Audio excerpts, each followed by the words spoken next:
జై శ్రీరామ్. భజన పాటలు వింటూ ఉంటాం కదా, ఎక్కడన్నా భజన చేస్తున్నప్పుడు. సినిమా పాటల్ని, డ్యూయెట్లని, లవ్ సాంగ్స్ని ఇవన్నిటిని కూడా దేవుడి పాటల్లాగా మార్చేసి పాడటం వింటుంటాం. కానీ మా ఊరిలో మాత్రం చాలా ఆదర్శం భజన పాటలు. నిజంగా హే కృష్ణ ఆ పాట ఉంది కదా, అలాంటిది భజన పాటలో పాడుతుంటారు.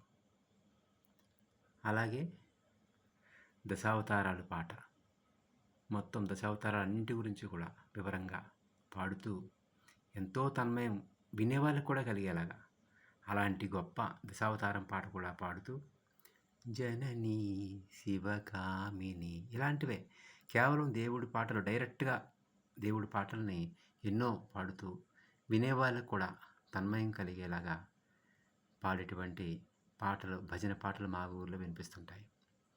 ఎందుకంటే సినిమా పాటలు మార్చినప్పుడు, భజన పాటగా మార్చినప్పుడు అవి పాడేవాళ్ళకి సినిమా పాటల్లాగా ఉండకుండా భక్తిగానే ఉంటాయి. కానీ దూరంగా ఉండి వినేవాళ్ళకి ఆ పాటలు, ఆ ట్యూనింగ్లో ఆ సినిమా పాటే వినిపిస్తుంది కదా. దూరంగా ఉండే వాళ్ళకి పదాలు క్లియర్గా వినిపించక ఆ సినిమా పాటలు డ్యూయెట్లాగే అనిపిస్తుంటాయి కదా. అలాగా ప్రతి వాళ్ళు కూడా భజన పాటలో అందరూ కూడా డైరెక్ట్గా దేవుడి పాటలను మాత్రమే పాడేలాగా ప్రిఫర్ చేస్తే బాగుంటుంది. ఎన్నో పాటలు ఉన్నాయి కదా, శంకరాభరణం ఉన్నది, పాండురంగ మహత్యం, చక్రధారి,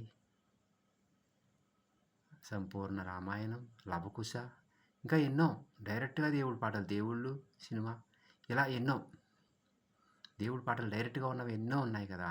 అలాంటివి డైరెక్ట్గా పాడుతూ తన్మయం మనకి కలిగిస్తూ, వాళ్ళు తన్మయం పొందుతూ భజన పాటలు పాడే ఊరు మా ఊరు. అంత తన్మయంగా భజన పాటలు పాడుతూ వినేవాళ్ళకు కూడా ఎంతో తన్మయం కలిగించేటువంటి భజన చేస్తున్న వాళ్ళందరికీ, దేవుడు భజన చేస్తున్న అందరికీ కూడా ధన్యవాదాలు. జై శ్రీరామ్. జై జై శ్రీరామ్.